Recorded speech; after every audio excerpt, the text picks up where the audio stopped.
Welcome to Telugu focus TV. నేను మీ శ్రీనివాస్ రెడ్డి. జగన్ అడిగాడు 100 కోట్లు వచ్చాయి.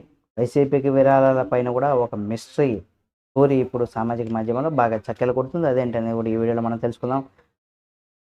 ఏపీ మాజీ ముఖ్యమంత్రి జగన్మోహన్ రెడ్డి ఇటీవల ఒక ప్రెస్ మీట్లో పార్టీ నడపడానికి ఇబ్బందులు పడుతున్నాం, ఎవరైనా డబ్బులు ఉంటే సాయం చేయండి అన్నారు. ఆ మాటకు సరదాగా అన్నట్టుగా కూడా అనిపించినా కానీ ఇక్కడ ప్రూఫ్ ఏంటి అంటూ కూడా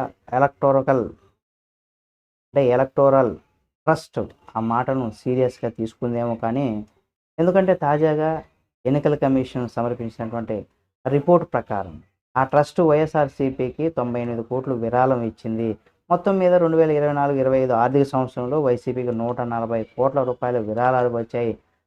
అధికారంలో లేనప్పటికీ విరాళాల వర్షం సాధారణంగా అధికారంలో లేనప్పుడు రావు, అధికారంలో ఉన్నప్పుడు వస్తూ ఉంటాయి. కానీ ఇక్కడ అధికారంలో లేనప్పుడే విరాళాల వర్షం వచ్చింది. సాధారణంగా అధికారంలో ఉన్న పార్టీకి కార్పొరేట్ల నుంచి విరాళాలు రావడం కామన్.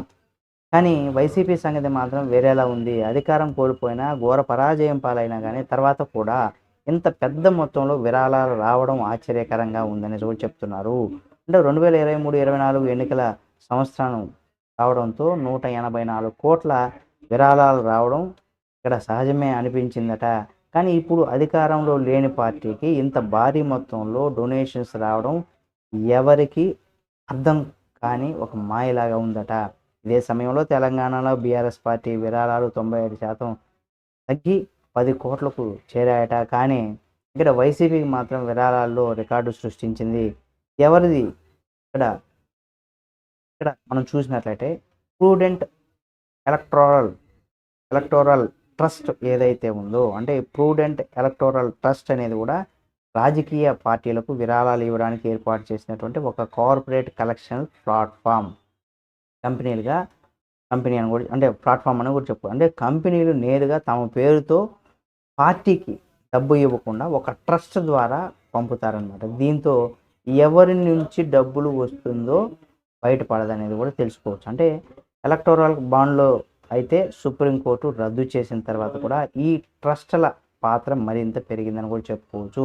అయితే ఇప్పుడు జగన్ బినామీల కంపెనీలు ఈ ట్రస్ట్కు డబ్బులు పంపి అక్కడి నుంచి కూడా తిరిగి వైసీపీకి విరాళాలుగా మళ్లించారనే అనుమానాలు అయితే ఇక్కడ వ్యక్తం అవుతున్నాయి. ఇంకా ఇచ్చినటువంటి కంపెనీలు ఏంటంటే ఇక్కడ ప్రూడెంట్ ట్రస్ట్తో పాటుగా నాగ్టో ప్రైవేట్ లిమిటెడ్, అలాగే progressive electoral trust versus educational management వంటి సంస్థల నుంచి కూడా 10 కోట్ల రూపాయల చొప్పున విరాళాలు ఇచ్చారట. అంటే వీటిని వర్సిటీ ఎడ్యుకేషనల్ మేనేజ్మెంట్ కంపెనీలు వార్షిక ఆదాయం 10 రెట్లు కూడా కాకపోవడంతో ఇంత భారీ విరాళం ఎలా వచ్చిందనేది ఇప్పుడు పెద్ద ప్రశ్నగా మారిపోయిందట. అంటే ఇక్కడ డెఫిసిట్ను కవర్ చేయడానికి ఈ విరాళాలు 2023-24లో వైసీపీ మొత్తం 184 కోట్ల ఆదాయం చూపించింది. కానీ ఖర్చు మాత్రం 295 కోట్లు, అంటే దాదాపు 104 కోట్లు లోట్లో ఉన్నట్టుగా కూడా. అదేంటంటే ఈసారి 140 కోట్లు విరాళాలు లెక్క చూపించి ఆ లోటును కవర్ చేసే ప్రయత్నం చేసినట్టుగా కూడా అనుమానాలు అయితే వ్యక్తం అవుతున్నాయట. రాజకీయ వర్గాల్లో కూడా దీనికి సంబంధించి ఒక చర్చ అయితే నడుస్తుంది. మరోవైపు జగన్ పార్టీ నడవడం కష్టం అంటుంటే, మరోవైపు కార్పొరేట్ ట్రస్టులు కోట్ల రూపాయల విరాళాలు ఇవ్వడం అనేది కూడా ప్రజల్లో అనేక ప్రశ్నలకు తలెత్తుతున్నాయని కూడా చెప్పుకోవచ్చు. ఇదే రకంగా కార్పొరేట్ సాయం మాత్రమేనా, లేక వైసీపీ సొంత లావాదేవీలకు ఏమైనా ఉన్నాయా అనే ప్రశ్నలు కూడా ఉన్నాయి. మరి ఈ ప్రశ్నకు సమాధానం రానున్న రోజుల్లో రాజకీయంగా కూడా ఒక హీట్ పెంచేటువంటి అవకాశం ఉందని కూడా చెప్పుకోవచ్చు. మరి చూద్దాం ఏం జరుగుతుంది ఏమనేది కూడా. మరి అధికారం లేకపోతే ఇన్ని కోట్లు ఎలా విరాళాలు వచ్చే పార్టీకి అనేది కూడా పెద్ద మిస్టరీగా ఉందని కూడా చెప్పుకోవచ్చు. ఈ వీడియో మీకు నచ్చితే లైక్ చేయండి. మరిన్ని వీడియోల కోసం మన Telugu focus TV channel subscribe చేసుకొని పక్కనే ఉన్న బెల్ బటన్ ఒకటి మాత్రం మర్చిపోకండి.